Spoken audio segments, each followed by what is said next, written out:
આઠમા અધ્યાયના પાઠનું ફળ. પાર્વતીજીએ ગીતાજીના 7 અધ્યાયના પાઠનું ફળ જાણ્યું અને તેમને પ્રસન્નતા ઉપજી હતી. તેમણે ભગવાન શંકરને 8મા અધ્યાયના પાઠનું ફળ કહેવા વિનંતી કરી. તેથી શ્રી શંકર ભગવાને ગીતાજીના 8મા અધ્યાયના પાઠનું ફળ સંભળાવવા માંડ્યું.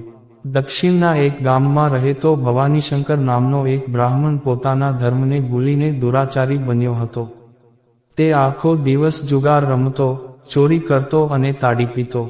એક દિવસ તાડીના નશામાં તે લથીડ્યા ખાતો ખાતો નીચે પટકાયો ને એક પથ્થર સાથે તેનું માથું અફળાતા તે મરણને શરણ થઈ ગયો. તેને તેના ઘોર પાપકર્મનું ફળ મળી ગયું. ભવાનીશંકર જ્યાં મર્યો ત્યાં એક તાડવૃક્ષ ઉગ્યું. તે વૃક્ષ ઉપર એક બ્રહ્મરાક્ષસ પોતાની પત્ની સાથે આવીને રહ્યો. હવે બ્રહ્મરાક્ષસ પોતાના ઉદ્ધારને ઈચ્છતો હતો.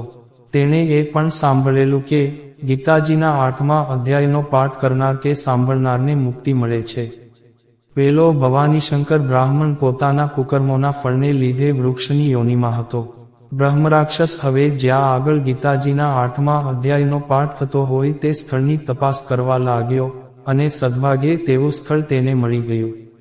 એક દિવસ બ્રહ્મરાક્ષસે કોઈક ઠેકાણે ગીતાજીના 8મા અધ્યાયના શ્લોકોનું પઠન થતું સાંભળ્યું. સાંભળતા સાંભળતા તેને અર્ધો શ્લોક યાદ રહી ગયો.